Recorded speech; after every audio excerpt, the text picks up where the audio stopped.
My name is Elaine. It's been about a year since I married my husband, David. We don't have kids yet, and because of that, every time I see David's mom, who we'll call Mrs. Catherine, she makes snide remarks. Since I live with Mrs. Catherine, I see her almost daily, which means I'm often on the receiving end of those remarks. Moreover, she still doesn't allow me to call her moms and insists on being addressed by her first name, Catherine. The reason I ended up living with Mrs. Catherine is that her husband had passed away, and David was worried that if we lived separately, she'd be all alone. At first, I didn't know about Catherine's personality, but I was touched by David's thoughtfulness and quickly agreed. On a day off, I made breakfast, a rarity for me, and placed it on the table. While enjoying the aroma of my tea and a relaxing morning, Mrs. Catherine walked in from the back of the house, as if to ruin the moment. The moment she saw me as usual, she started with her sarcasm. "Oh, Elaine, wearing those worn-out PJs again? When will you dress decently?"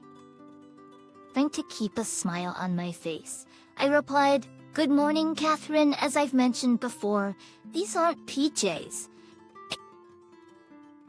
Mrs. Catherine gave me a smirk, looking down on me. "This is a daily occurrence, and it's really uncomfortable. Why do you dress so sloppily even after marrying my son? You're lowering the standards of our home, Catherine." I told her easier. I don't think I dress weirdly, and I'm certainly not doing anything that diminishes our home's reputation. Please stop these baseless accusations. It's not baseless. With you as the daughter-in-law, I'm embarrassed to introduce you to others. At Tapple's tuitions, I did attend a family gathering once, and none of our relatives said anything negative about me. With a sigh and a mocking smile, Mrs. Catherine responded, "They were just being polite. Don't you get?" David marrying you was my biggest regret. Ideally, a more charming and competent woman should have become the daughter-in-law of this house.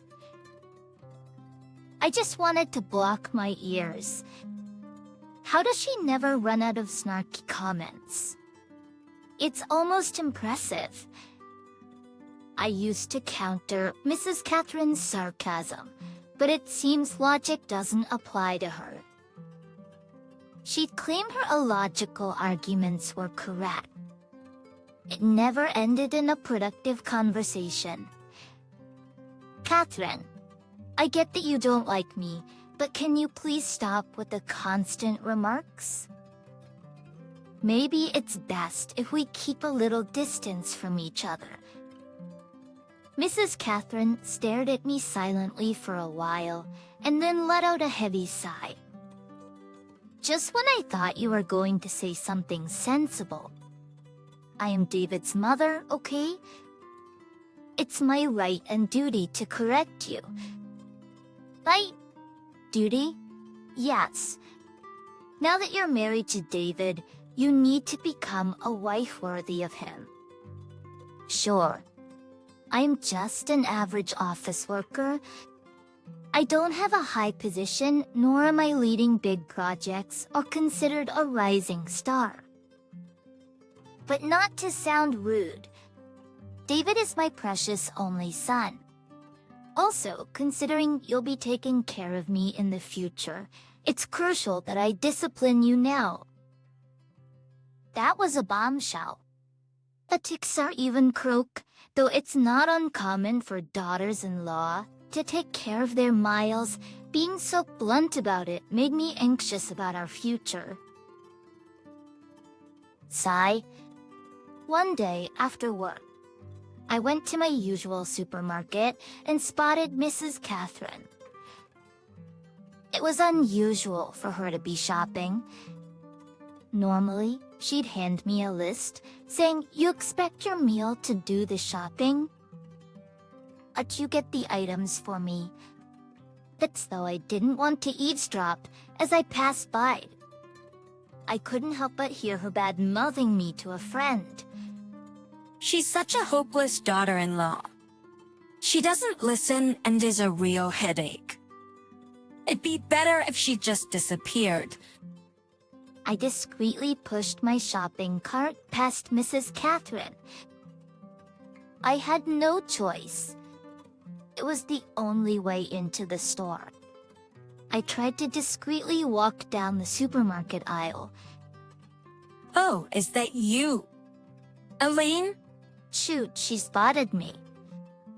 I shivered and slowly turned to face the voice. At first, Mrs. Catherine looked surprised, but then she gave a forced smile. Sensing the awkward atmosphere, Mrs. Catherine's friends gave me a slight nod and walked away. I let out a quiet sigh and turned back to Mrs. Catherine. What's done is done. Hello, Mrs. Catherine. Elaine, what a coincidence running into you here. Doing some shopping. Yes, indeed. You remember when you brought back something different from what I wanted? Well, I had no choice but to come and buy it myself. Mrs. Catherine dramatically rolled her eyes. That's the nerve of her. Every time she asks me to buy something, she even shows me a picture to ensure I get it right. But when I bring it home, she complains. This isn't what I asked for. Why can't you even shop correctly? In short, she's just looking for an excuse to blame me for something. I see. Well, it's good for you to do your own shopping once in a while. What's that supposed to mean? It sounds like you're implying I never do anything. I didn't say that. Kimp, you're such a cold daughter-in-law.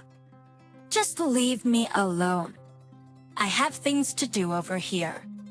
Saying that, Mrs. Catherine stomped past me. Such a useless woman. You'll see. I thought I heard her mutter something as she left, but I ignored it. Worrying about what she says now is pointless. However, I feel that Mrs. Catherine's harassment has escalated recently. Maybe I should talk to David. But that evening, I told David about the ongoing issues I had with Mrs. Catherine after he came home from work.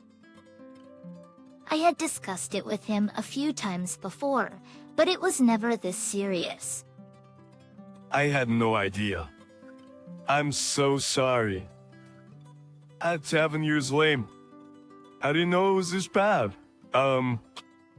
It's okay. David, and first, I wanted to handle it on my own, but now, well... So I thought I'd seek your advice. I get it. Elaine. I'll talk to her about it. Thanks. Goodness, what's Miles' problem? Why does she dislike you so much? Well, maybe she feels like I stole her precious only son. Probably. Oh, but that's no excuse for how she treats you. Yeah, I know. Anyway, I'll talk to her tomorrow or something. Thanks. David. By the way, what's in that bag over there? David took out something from the bag he had brought. That was a security camera. A camera? Yes, it's a surveillance camera. I got it as a sample from one of our clients. Looks fancy. Here is so. It's meant for home monitoring, but it can be used for security as well. And, Awesome. also you can decide on proper place, to set it up later. A few days later, while I was cleaning our room, I heard Mrs. Catherine shouting from her room. I rushed to her room to find Mrs. Catherine panicking. My ring's gone. I'm sure I left it here. Yes, my precious ring. It's missing. Well, that's unfortunate. Oh, where could it have gone? Mrs. Catherine's gaze then turned to me, her actions seeming a bit exaggerated. But before long, Catherine's eyes were directed at me. Kay Elaine, you didn't by any chance hide it somewhere in your room, did you? What? I just thought, with a lowly daughter-in-law like you, it might be possible. No, wait a minute. I didn't do anything like that. Really? Tell the truth now and I might still forgive you. Hold on! I really don't know what you're talking about. You're so stubborn. I'm telling you, it's not me. Then where on earth did it go? I really don't know. I mean, stop playing dumb. You've probably hidden it in your room, haven't you? Show me right now. No way. Why should I have to do that? I won't let you off the hook until you confess. Now, hand it over. No matter how much Elaine denied it, Catherine didn't believe her. Enough is enough. Just give it back already. Catherine, perhaps having reached her boiling point, slammed the table.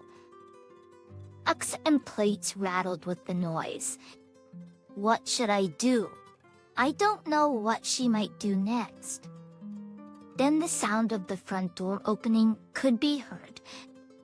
"I'm home," came a voice, and the next person to step into the living room was Elaine's husband. David. He looked back and forth between me and Catherine. Finally, he stepped in between us. Hey, my points to everyone. I give know what the heck you doing. Oh, David, welcome home. After all I've told you, are you planning to lash out at Elaine again? It's not like that. I just thought Elaine might have stolen my precious ring. I've told you so many times I didn't steal it.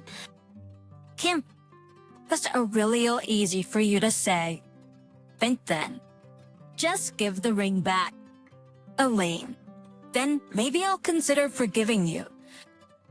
I'm telling you, I really don't know.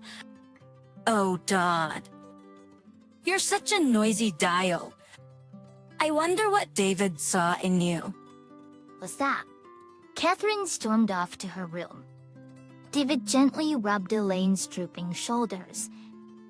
You okay? Yeah. Thanks, David. Oh, and by the way, I didn't steal Catherine's ring. I know that. You know, I think she probably just wanted an excuse to pick a fight with you, or she simply lost it. I think it's the former. I think so too. Sigh. Why does my mom have to be like this? David muttered, rubbing his temples. All Elaine could do was give her a wry smile, even if she felt like she had stolen her only beloved son. There was no justification for treating her dial this harshly. She might be aware that she was an easy target for venting, but she wasn't so big-hearted as to simply accept it with a yes, ma'am. I'll try talking to Catherine again. Catherine started explaining to the officer. Hearing this, he shot me a stern look. So you're saying she's the culprit? Yes, I'm sure of it. It's not true. I didn't do it.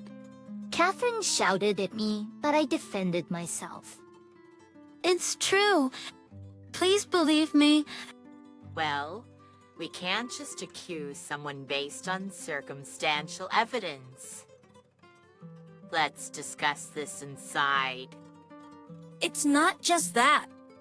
She barely feeds me, and she's taken money from me. What? Catherine making up stories left me even more flustered. But she continued unfazed. But she continued unfazed. But she continued unfazed. Every single day, it's so tough. I thought of leaving, but I don't have the money. What is she talking about? I screamed inside my mind. I've had enough. That's why. No, I didn't do it. No, I didn't. Shut up! Get it? Both of you, please calm down. The excited ass were calmed down by the police officer. I did not steal any ring. This is the truth.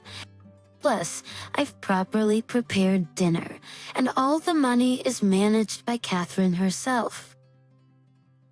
You're still going on about that.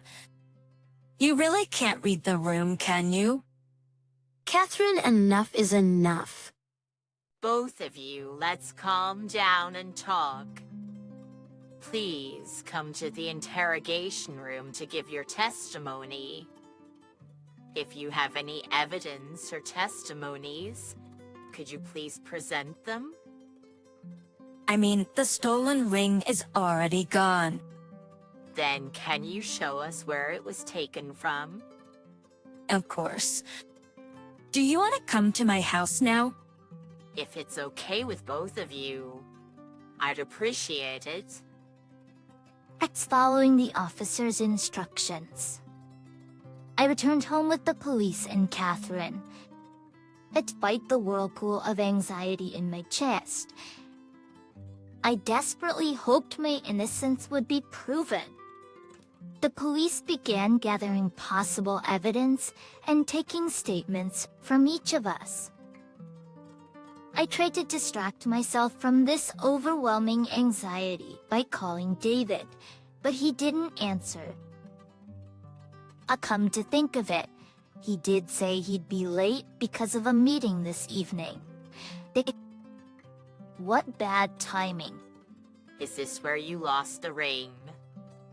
Yes, that's right. That's when I remembered that I had a security camera installed in this room. If we check the footage, we might be able to see where the ring went. I grabbed my smartphone and proposed the idea to the officer. Excuse me, we might have footage of the incident on this device. The officer, listening to my suggestion, started checking the recorded data on the computer in the room. Soon, a video of the room appeared on the screen. It showed both Catherine and me, and our conversation was clearly audible. Akron began to panic. The footage also captured all the harsh words Catherine had thrown at me. The footage continued to play. Seconds, and there it was, clear as day. Catherine was seen hiding the ring between the wall and the cupboard. And you claim this woman stole it? Yes. What's going on? From the audio, it sounds like you were verbally abusing her, am I right? No, not at all. I just got a bit carried away with my words. Just a bit. After saying all that. I see. I understand now. Given this evidence, we have to treat you as a suspect. This is clearly obstruction of justice. Wait, I'm sorry for my behavior, but it seems the reliable testimony isn't from you, but from this lady here. The police officer turned to look at me, and I gave a small nod in response. Please, it was a misunderstanding. Tell them, Elaine. Misunderstanding. Tell them I just accidentally dropped the ring in the gap of the cupboard. There was no thief from the beginning. I'm so relieved. Don't play games. Wait. Please. Elaine. Stop them. Tell them it was a mistake. I beg you. Hey, aren't we family? How about we go out for dinner sometime? There's even a place that serves your favorite cheesecake. How about it? Let go of me. I don't want to go to the police.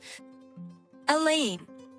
And with that, Catherine was taken away by the police. When I told David about this after he returned from work, his eyes widened in shock. But after a while, he seemed to calm down, mumbling what she brought upon herself. But a week has passed since Catherine was taken by the police. I heard through the grapevine that apparently, since it was her first offense, she wasn't arrested. She hasn't been able to return to this Hlips and has been moving from place to place. As with her personality, it's likely she doesn't have any friends. She must be feeling a deep void in her heart. Well, it's none of my business.